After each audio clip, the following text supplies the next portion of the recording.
Hey everybody, we have a special treat today. I am here with the creator of Scorched Earth Creations, the man himself, Matthew LaCroix. Matthew, how are you?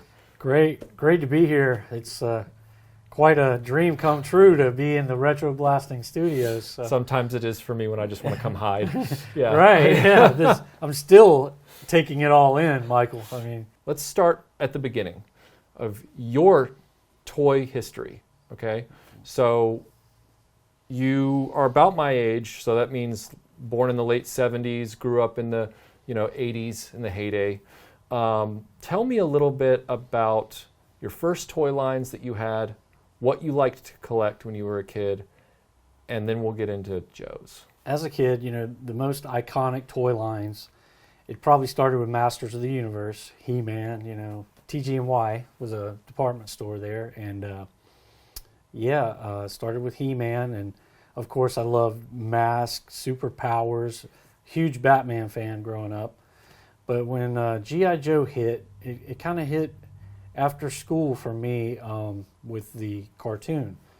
And these characters just really stood out to me. It inspired me to want to join the military one day. G.I. Joe has definitely left a major impression throughout my life. So. Now, you spent 4 years in the Air Force? Yes.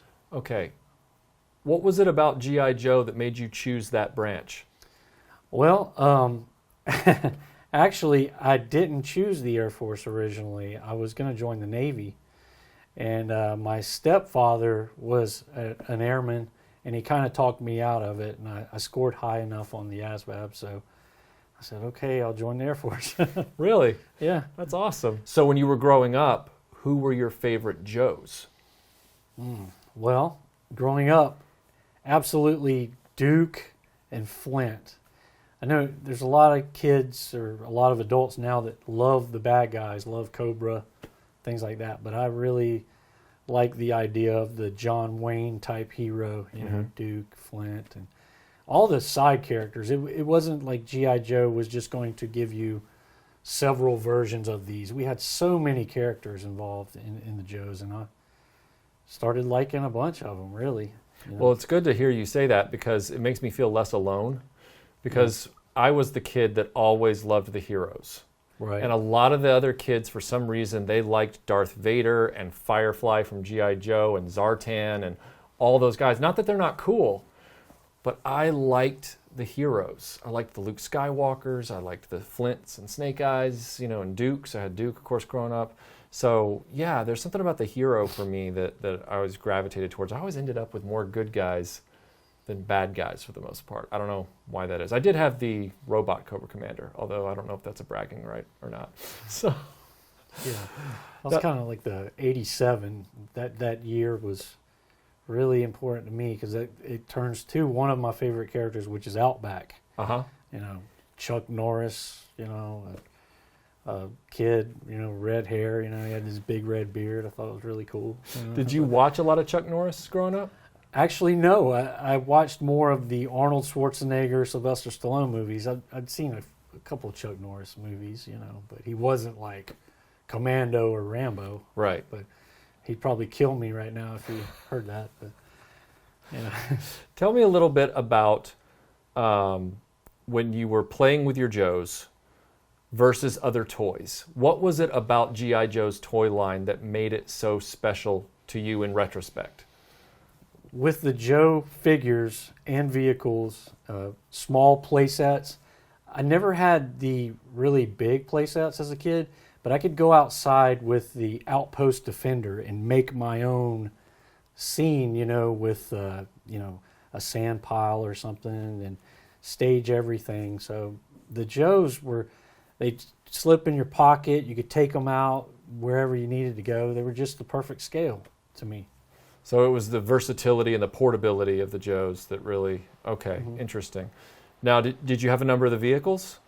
I did. As a matter of fact, I think it was Christmas of '85, which I'd say was my big Joe year. I had actually gotten the tactical battle platform, the Snowcat. I'd had a couple of Cobra vehicles in there too. I never got the Terrordrome, but I had friends that had the Terrordrome, and I'd go over and play with them in the neighborhood. But 85 was definitely the year where I started getting the vehicles and tanks. I know a lot of folks remember like the Mobat and the 82 stuff, but of course I did get a Vamp back then. But 85 was that real year for Joe's, for me. All right, so now we're going into the years where we're all supposed to grow up. You're in high school, you're going off to the military. Did you stay actively interested in this stuff? Do you still have your childhood toys? No, I didn't have my childhood toys. In high school, or a little bit before high school, all the action figure lines and my enthusiasm about it died out. You know, I started thinking about girls and stuff like that. You know, so but there was always something in the back of my mind. As an artist, I always wanted to have some type of collection or create my own action figures. And I'd always thought about trying to make my own. I revisited the toys of my youth, so to speak. So when did you start? I guess I assume, and correct me if I'm wrong, did you start down this road by recollecting the ones you were missing? I did. Okay. I did. When did that start? Actually, when I was stationed at Pensacola NAS in Pensacola, Florida, there was we had like a little PX and little stores in like a strip mall type thing, and there was a vendor there that was selling old O-ring Joes. So that inspired me to get back into them. He had a Sergeant Slaughter and a few others, and I just in my dorm I just kind of started collecting them again on my shelf there. So wow. it picked back up there, and my father owns mini storage units down in Charleston, South Carolina. So I'd gone there to visit him, and he'd always have like storage units that needed clearing out, stuff like that. And I'd found some cool figures in there. Found airtight, busted up, needed a new O-ring, but I didn't mind repairing them. So it got me back into it. And wow.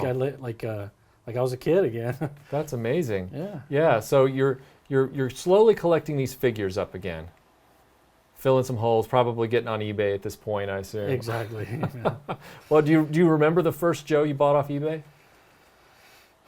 No, I don't. Okay. It's been too long and too many since probably then. Outback. Right. So what year was this around the time that you'd finally gotten back into your first figures? Was this close to 2007, or was it getting close? It was getting close. It was about 2003-ish. Okay. I want to say. I bring that date up for a reason, people, which you're about to learn why. So 2007 comes along, and JoeCon decides to locate itself in Atlanta, Right. at the Marriott. And I'll let you pick up the story from there. Okay, Michael. Yeah. This is actually a really interesting story. As you said, it was in 2007, and I'd heard about the JoeCon coming to Atlanta, and I wasn't a guy that went to these shows typically. Had no friends. This is, collector buddies like we do now. They're all on Facebook and stuff. This is before I was actually really online a lot. So I went there. I lived 2 hours from Atlanta. I drove down and wanted to check it out. And being a newbie to the whole scene, I guess you could say, I was just standing in line, waiting to get an autograph from Rowdy Roddy Piper, who was there, rest his soul. But and then somehow you and I got to talking, and you were like very friendly with me, which was crazy because I didn't know anybody there. Neither did I. This is before RetroBlasting. This is everything. And I did the kind of halfway cosplay thing. I had a big red beard. I had survival t-shirt, so I was dressed up like Outback. And then our paths didn't cross for quite a while after that. Yeah, this is where I have to make a confession. So I wanted him to tell this story because I have to tell the embarrassing part of the story, which is later on when I was going to JoeLanta and ToyLanta, I ran into Matthew at that event back just a few years ago. Yeah. And he was really friendly, as always, and he was talking about RetroBlasting and how much he enjoyed the videos on RetroBlasting. And I was like, oh, cool. And he showed me this diorama that's sitting behind him right now that he was putting in the show. I don't know if you made the connection at the time, but I certainly didn't. I did not make the connection that I was talking to the same person. I did not realize that you were Outback from JoeCon. I remembered Outback from JoeCon, but I didn't know it was you. We all grew up with action figures, toys, loved them. Some of us, including yourself, this rarefied few, this A-team, if you will, of people, have figured out, I can make figures. I can get them made. First of all, where did that come from? I know where your passion for G.I. Joe came from, but what was the moment where you said, nah, I got to make my own stuff now. I got to figure this out. Back then, it was, like I said, it depended on using a third-party type Storm Shadow figure to develop a new character. But now, I got to the point where I'm like, I'm going to try sculpting these. Ever since I was a kid, I wanted to make my own figures. I mean, and it's just now in these past couple of years, I've actually developed a skill to where I can halfway do it decently, you know what I mean? So I teamed up with a buddy of mine from Tennessee named Dennis Carborough of Level 7 Studios. He casts all my parts now, so now I'm making original sculpts, which we can do on a small scale. It's nothing like a factory run, but it's getting some of these out into the hands of collectors, which they're really wanting to fill these holes in the Joe timeline, so to speak. So I've seen that you've done characters both from the comic continuity and from the Sunbow cartoon continuity. Just to mention two, a few years ago, maybe it was even last year, I can't remember, you can correct me if I'm wrong, but he did Billy from the comic, Billy, which was Cobra Commander's son.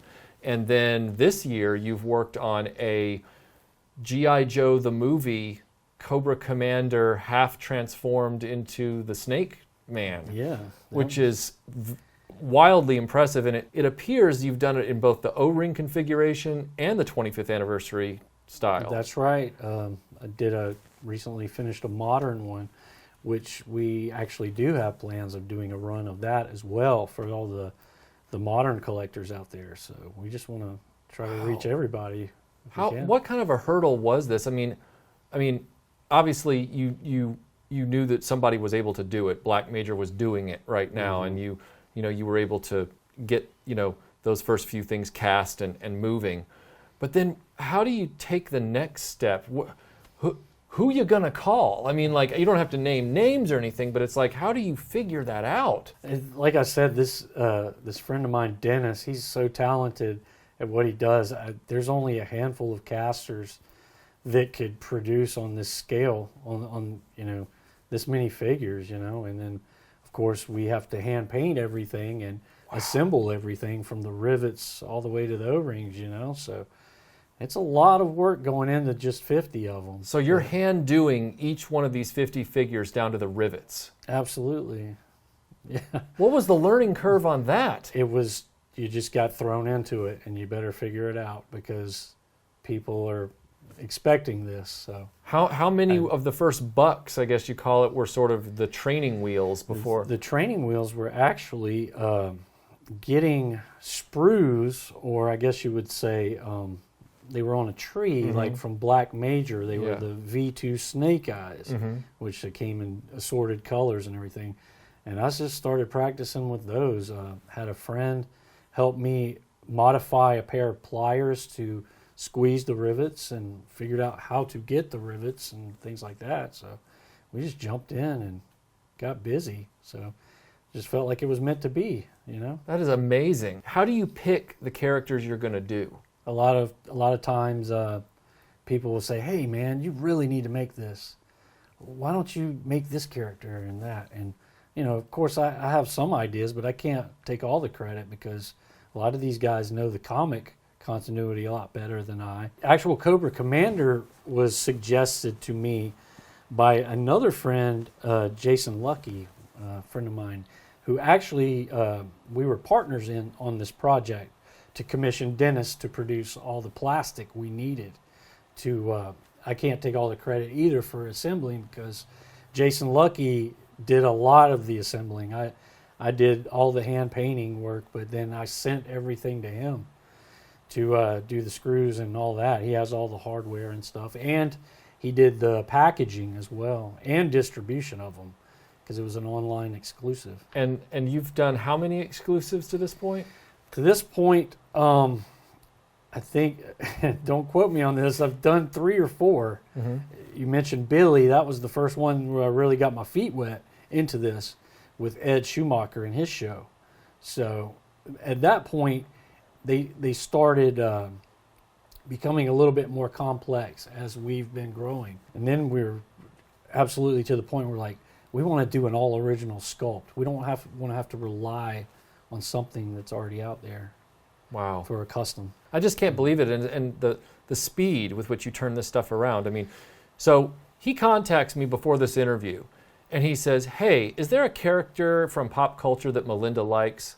And I said, yeah, Rambo. And he said, no problem. And I went, what does that mean? And then the next thing I know, he shows up at the house and he's got a Rambo G.I. Joe right here for Melinda ready to go. And it actually looks like Sylvester Stallone.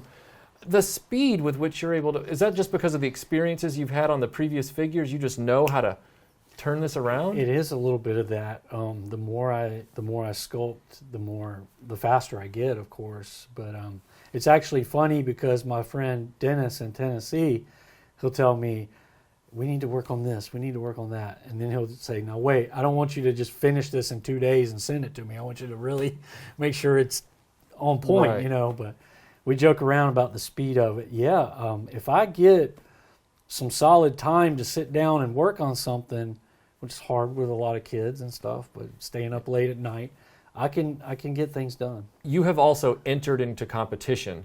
Yes. Several G.I. Joe dioramas, I believe. At least one that I know of for sure. I've seen it in person. It's sitting right behind you right now, and I saw it at JoeLanta. Yeah. Was that something you were doing before you started making figures?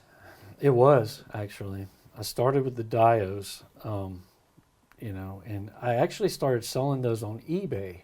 So this was, I'd say, 2014, 2015, in that era. And I made the dioramas, and I was selling them on eBay. I'd do like battle-damaged buildings and such. But at the same time, I was still like kit bashing and painting and customizing my own figures for my personal collection. But I just got to a point where I was like, figures are what I love the most of. More than vehicles, play sets, I love the characters, the figures. So I just dove right in. Did you draw a lot in school? Yes, I drew a lot in school. A lot more than I did my schoolwork. Well, it seems like it's paying off. It seems like it's really paying off. Now I'm looking here at the table and I'm looking at 2 versions of Snake Plissken. I'm looking at a unmasked Snake Eyes with Timber. I'm looking at the 2 Cobra Commanders, the Rambo. I'm seeing a mix of 25th anniversary and O-ring style. Which body style do you prefer to work in, and what are the pros and cons of either one? Short answer, I prefer working with the O-ring figure. It's what I grew up with. It's what I have a passion for. I do like modern as well, and there's a lot of people out there that appreciate modern customs. There's a lot of options out there these days, whether it be Kickstarter figures and such with the modern style. But for a short answer, I prefer sculpting on the O-ring buck. Where do you want to see these efforts with Scorched Earth Creations go? Like, do you have an ultimate goal? Do you have a pinnacle on the hill to reach with this this effort at this point? I do, actually. I want to see something that I sculpted be factory produced, and I want ultimately is for these figures not to just be for us adult collectors, but I want to get them back into the hands of kids where they started. I do still feel like kids need that hands-on, go outside, play in the dirt with toys instead of being on devices. Right. But yeah, ultimately that is my goal, and I don't think it's going to be impossible. I want to get my artwork in the hands of as many people as possible. I'm surprised at the positive feedback I get with my work. I've never been a boastful person. Right. I just want to do the best that I can for the Joe community. That's all I want to do, is to do my part. And if there's some home runs in there, that'd be great. And I talked with a man that I consider a mentor. His name's Bill Merkline, a gentleman that was responsible for some of the most iconic figures that we know in the Joe line. And he told me what I'm doing is a dying art because of computers, of course. Okay, like this figure right here, this modern snake. I did some modifications for this hair and the eye patch. But generally, sculptors are 3D designers for the most part. So what I do is I'm getting my hands dirty with the sculpting material and actually making these things, which I guess it's kind of noble, like you said. But well, it certainly gives these toys more soul. I kind of feel the same way. When I'm doing a face, I'll use Procreate. It's a 2-part epoxy putty. It's a white and a black kind of mixture. It makes a gray when it's fully mixed. I use that when I'm doing facial features and things like that. And if I'm doing like, let's say, pouches, straps, gun parts, things like that, I will use green stuff. It's just called green stuff. A lot of tabletop gamers use that material. But it, too, is a 2-part epoxy. Well, tell everybody where they can find you. You can find Scorched Earth Creations on Facebook.